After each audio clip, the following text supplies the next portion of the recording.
예, 방금 소개받은 유형무입니다. 뭐 요새는 개발자를 그만두고 강의도 좀 하고 있습니다만 뭐 어쩌다가 여기까지 흘러왔는지에 대한 얘기를 뭐 좀 해볼까 합니다. 예, 뭐 제가 하고 있는 거는 인베디드 시스템이라고 하는 건데요. 뭐 여러분들 다 하나씩 들고 계시죠, 스마트폰. 뭐 그 이외에도 여러 가지 것들, 뭐 인베디드 시스템 종류 많죠. 뭐 집에 게임기도 있고 아주 여러 가지 것들이 많습니다. 자, 하지만 일반 분들이 잘 모르시는 것들이 많이 있어요. 뭐 아침에 출퇴근하실 때도 항상 지하철이나 버스를 타시겠지만 거기에 매번 카드를 찍으시잖아요. 그것도 몽땅 다 인베디드입니다. 그 다음에 식당에 가서 카드 결제를 할 때도 그렇고 편의점에 가서도 마찬가지고요. 자, 심지어는 회사 가서 출퇴근 그 카드를 찍을 때도 인베디드 장비가 사용이 됩니다. 그 다음에 집에 오면 인터넷 공유기라고 하는 장비도 있고, 그래서 여러분들이 하루에 알게 모르게 사용하고 있는 인베디드 장비가 수십 개가 넘습니다. 스마트폰 빼고도. 상당히 많죠, 그죠? 자, 저는 원래 이런 쪽 전공이 아니었습니다.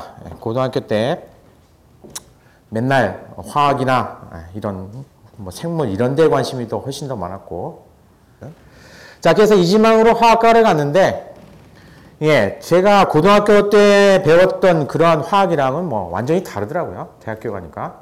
그래서 화학이 점점 재미가 없게 돼버렸어요. 대학교 다니면서.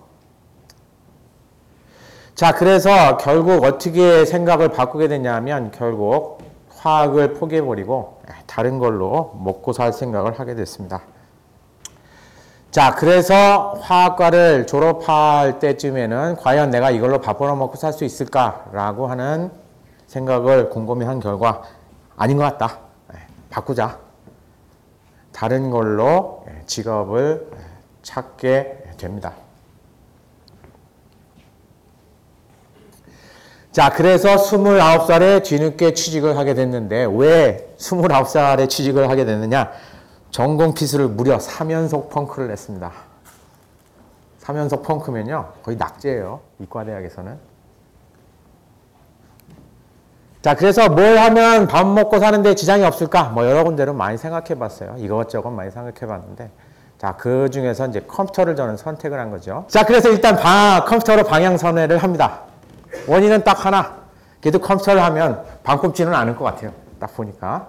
그래서 컴퓨터를 하기로 작정을 하고, 자, 그래서 대학교 들어올 때 재수하고 또 나갈 때 3연속 전공 필수를 펑크만 바람에 한 학기 늦게 졸업하고, 그래서 무려 2년, 남들보다 2년이나 늦게 대학을 졸업하게 됩니다. 여름에 졸업했으니까 6개월이 남잖아요. 그죠? 그래서 6개월이 남는 바람에 그때에는 컴퓨터 학원에 등록을 해서 6개월 동안 다니게 됩니다. 그래서 뒤늦게에 2년이나 늦은 29살에 취직을 했어요.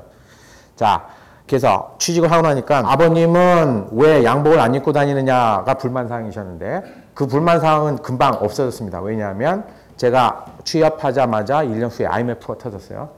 그래서 친구들이 다 회사에서 그만두는 사태가 벌어졌습니다. 중학교 동창, 뭐 고등학교 동창, 대학교 동창. 그래도 저는 살아남았어요. 아마 컴퓨터 직종이어서 살아남았는지도 모르겠어요. 그래서 그 이후에는 아버지가 아무 말씀도 안 하세요. 전혀 아무 말씀도 안 하십니다. 어쨌든. 자, 리눅스를 하게 된 사연을 얘기를 잠깐 드리자면 6개월짜리 컴퓨터 학원에 다녔습니다. 대학을 마치고 나서. 자, 그래서 그때 한참 뭐 윈도우 95 베타 버전이 나오던 그런 시절이었는데 학원에 들어가니까 뭐 여러 가지 것들이 많더라고요. 윈도우만 쓰는 게 아니고 뭐 유닉스도 있고 여러 가지 것들이 많았습니다. 자, 근데 그 중에 딱 제 눈에 딱 꽂힌 게 뭐였냐면 바로 유닉스였어요. 왜냐하면 윈도우 3.1을 쓰던 시절이었는데 맨날 이제 죽는 거예요. 컴퓨터가 뭔가 프로그램만 잘못 동작시키거나 또는 바이러스에 걸려서 죽기도 하고, 그래서 불안한 그 컴퓨터 시스템을 맨날 쓰다 보니까 너무나 그게 싫었어요.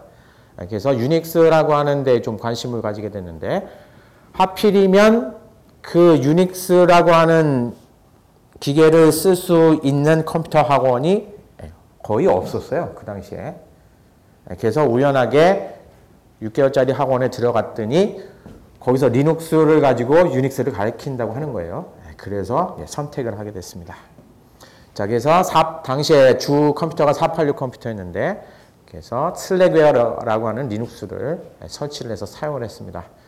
아, 그때는 뭐 엄청나게 많이 삽질했습니다. 커널 컴파일 하루 종일 해본 적도 있어요. 랜카드 하나 때문에. 랜카드 인식시켜야만 네트워크가 돼서 뭔가 네트워크 프로그래밍을 할 수가 있는데 도대체 컴파일이 안 되는 거예요. 커널에서 인식이 안 돼서. 하루 종일 걸려서 커널 컴파일을 한 적도 있었습니다. 자, 리눅스를 하게 된 이후에 리눅스 동호회라고 하는데 가입을 하게 됐습니다. 뭐 여러 군데 많이 활동을 했는데요. 나우컴에 그 당시에 뭐 PC통신이 여러 군데가 있었습니다만 나우컴 리눅스 동호회라고 하는데 거기서 좀 활동을 많이 했었고요. 자, 거기에 아주 유명하신 분이 한 분 있었죠. 이만용 씨라고 하는 양반이 있었는데 거기에 같은 동호회 소속으로 알짜 리눅스라고 하는 한급한 리눅스를 그때 처음 만들었었죠. 그 다음에 하이텔 리눅스 동호회에 C샵을 했었고 하지만 그 뭐라 그럴까요? 리눅스가 그때 막 한참 뜨기 시작했던 시절이었는데 뭐 너무 거품이 많이 일어났다고나 해야 될까요? 아무튼 좀 그 당시에 컴퓨터에서 리눅스의 붐이 너무 급작하게 일어나는 바람에 좀 몰락이 좀 예견되던 그런 시절이었어요. 어쨌든 자, 그때는 뭐 여러 가지 사건들이 많았습니다만 제일 그래도 기억이 남는 게 리눅스 공동체 세미나라고 하는 그러한 행사가 제일 기억에 남습니다. 서강대에 수천 명이 모여서 롤 스크린을 30개 깔아놓고 빔 프로젝터를 50개 빌려서 이것저것 다 서강대학교 체육관 바닥에 앉아서 무슨 힘으로 그 많은 숫자들을 데리고 떠들었는지 아직도 그때 체력이 지금도 의심스러워요. 그럴 정도로 아무튼 아주 재미있던 시절이 있었습니다.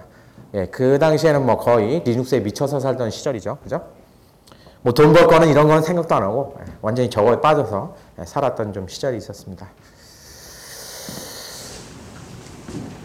자, 두 번째 직장에서 아주 획기적인 일이 생겼습니다. 첫 번째 직장은 뭐 LG 자회사에 있었는데 두 번째 직장 뮤지 리서치라고 하는 회사에서 있었던 일이에요. 자, 어느 날 갑자기 사장님이 불러더니 자, 오늘서부터 데스크탑 리눅스는 그만하시고요. 내일서부터 인베디드를 좀 해보시죠. 예? 데스크탑 리눅스 어떻게 하고요? 아, 그냥 내일서부터 하시면 됩니다. 야, 이 양반이 날 자르려고 그러나? 난 인베디드 전혀 모르는데. 전공도 아닌데. 하지만 뭐 어떻게 합니까? 사장님이 하라고 하니까 알겠습니다. 자, 사장님의 그 사진을 하나 딱 실어놨는데 호비 쪽을 연상케 하는 사용진 사장님의 모습입니다. 사장실에 저러고 있어요. 그 다음에 양말 벗어서 그 책상 서랍에 싹 집어넣어 놓고 어느 날 그 비서하시는 분이 가보면 책상 서랍에서 냄새가 나죠, 그죠? 열어보면 양말에 곰팡이가 피어있어요. 그럴 정도로 아무튼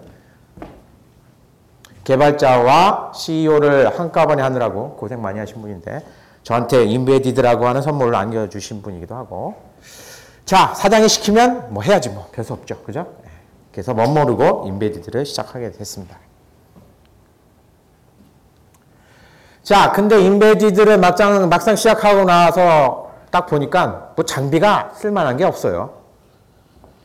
그 당시에 인텔에서 만들어서 배포하던 장비는 상당히 가격이 비쌌습니다. 한 대에 550만 원이었어요. 그래서 막 시작한 소규모 업체인데 돈이 없잖아요, 그죠? 회사에. 자, 그래서 아이팩이라고 하는 PDA 제품에다가 인베디드 리눅스를 올려서 처음으로 인베디드라고 하는 작업을 하게 됐습니다. 그것도 어떻게 돈이 없어갖고 어떻게 했느냐? 70만 원 주고 본인이 사요. 그 다음에 회사가 야금야금씩 갚아주는 거예요. 한 달에 얼마씩. 돈이 없으니까. 자, 그래서 어플리케이션 개발을 하다가 드디어 이제 인베디드로 바꾸게 됩니다. 자, 뭐 여러 가지 우여곡절 많았습니다.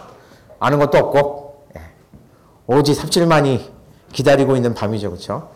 그래서 밤 새벽 3시, 4시까지 맨날 붙들고 있고, 아침에 겨우겨우 일어나서, 개슴출에 일어나서 한 10시쯤 출근하고, 그때에 뭐 한 4, 5시간씩 자고 어떻게 버텼는지 모르겠어요, 지금도. 그리고 맨날 어플리케이션만 보다가 부트로더, 그 다음에 리눅스 커널, 막 어셈블러도 가끔씩 쳐다보고 16진수 막 들여다보고 있으면 머리가 터질 것 같아요. 어플리케이션 개발자들 16진수만 봐도 아주 머리가 아프죠, 그죠? 저도 똑같이 마찬가지였습니다. 자, 이걸 계속 하다 보니까 도대체 내가 할 수 있는 건 어디까지일까? 전공도 아닌데, 컴퓨터 전공도 아니고, 그렇다고 뭐 수학과나 이런 전공도 아닌데, 내가 할 수 있는 일이 어디까지일까? 자, 그래서 저는 완전히 거꾸로 간 경우가 되겠습니다. 유닉스 프로그래밍을 짜다가 밑으로 내려와서 라이브러리 만지다가 리눅스 커널로 들어와서 디바이스 드라이버 짜고 부트로더 하다가 계속 갈수록 전부 다 밑바닥으로 갑니다. 자, 맨 밑바닥은 뭘까요? 하드웨어죠. 그렇죠? 회로잖아요. 회로까지는 가지 못했습니다. 제 능력의 한계가 거기까지니까. 그래서 저는 어디까지 가고 멈췄느냐? 커널의 디바이스 드라이버 앞단에서 멈췄어요. 부트로더까지는 조금 봅니다. 디바이스 드라이버도 조금 보고. 하지만 회로도를 보고 뭔가를 해가지고 못들어진 기계를 만들 레벨은 못 돼요. 거기까지가 제 한계였어요. 자, 그래서 인베디드 리눅스 개발 환경 세팅해놓고 데스크탑 컴퓨터 서버 좀 만져본 경험 가지고 악착같이 잘 버텼는데 회로도 꽝인가 봅니다. 꽝. 자, 결국 어떻게 됐느냐? 뺑뺑 돌아 제자리로 왔습니다. RTOS 만져서 핸드폰도 개발했다가 물론 뭐 여러 가지 경험들을 습득을 했습니다만, 자, 그래서 다시 인베디드 리눅스 업계로 복귀를 했고, 신입 시절에 유닉스의 데이터베이스 하던 거에서 뭐 크게 벗어나지를 못했어요. 그 자리에서 지금 맴돌고 있습니다. 자, 하지만 새 시절이 바뀌어갖고 드디어 이제 안드로이드 세상이 돼버렸습니다. 자, 이제는 모든 게 다 안드로이드로 통합니다.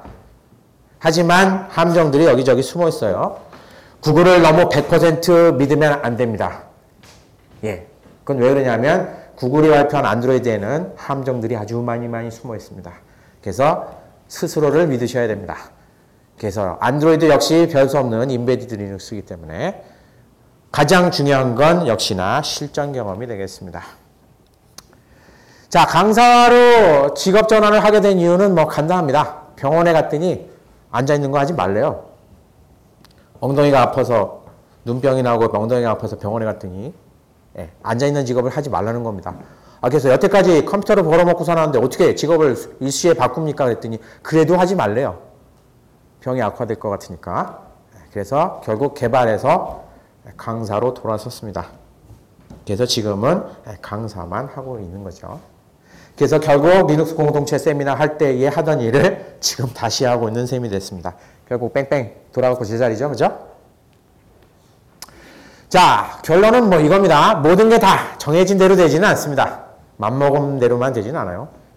자, 부합 굶지는 않을 것 같다는 예측은 어느 정도 맞긴 했지만, 하지만 돈을 왕창 벌지도 못했습니다. 자, 보이는 것이 전부는 아닙니다. 인베디드 속성이 딱 그래요. 그래서 다만 겉모습이 화려해 보일 뿐이지 보이는 게 다 전부는 아닙니다. 안에 들어있는 것들이 많아요. 자, 그 다음에 인베디드는 하루아침에 되는 게 아닙니다. 어떤 분은 뭐 속성 코스로 6개월, 1년 만에 다 해치울 수 있을 것처럼 얘기하시지만 그건 어림도 없는 얘기입니다. 5년은 기본이고요. 대략 10년은 넘게 해야 그래야 인베디드 제대로 개발을 하실 수가 있습니다. 자, 그래서 수명 긴 엔지니어가 되고 싶다면 방법은 오로지 하나뿐입니다. 끝까지 살아남는 길이 수명 제일 긴 엔지니어입니다. 자, 이걸로 제 발표를 마치도록 하겠습니다. 고맙습니다.